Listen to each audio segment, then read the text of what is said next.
Yakin menang, fokus kerja. Yakin kalah, sibuk bikin isu. Jadi kalau kita punya kandidat nih, Ri, punya kandidat yang kalau secara psikologis perasaannya, oh kita menang nih, Ya. atau melihat hasil survei, oh kita di atas angin nih, kemungkinan kita besar menang nih, itu rata-rata dia dan timnya lebih rileks. Fokusnya mendekatkan diri ke masyarakat, fokusnya kerja, fokusnya menambah suara, jadi memastikan kemenangan. Nggak tahu kenapa itu secara otomatis juga dalam pikirannya nggak ada kepikiran buat nginjak-nginjak atau mencari kejelekan lawan, karena dia merasa di atas angin.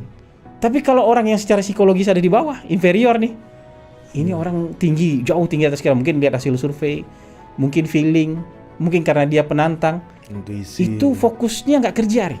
Bukan fokus datangin publik sebanyak mungkin, bukan datang mendapatkan suara gitu, meyakinkan publik, nggak.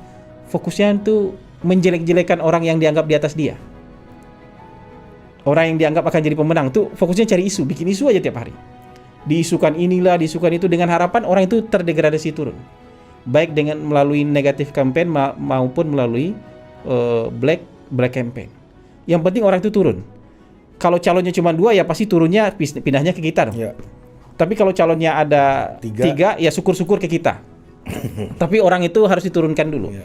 Nah menurut saya sekarang ini bagian dari operasi orang-orang yang secara psikologis merasa kalah.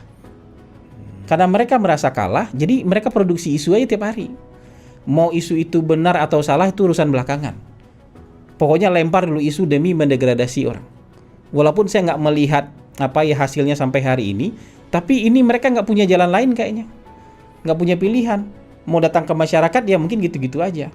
Cara yang paling gampang buat dalam pikiran orang yang merasa inferior, orang yang merasa kalah itu adalah mendegradasi orang yang ada di atas kita.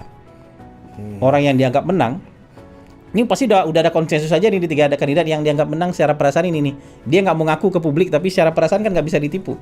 Nah kalau dia udah bikin isu, terus menerus tiap hari orang ini diisukan, ini orang paling kuat berarti. Nah sekarang ini operasi itu menurut saya itu.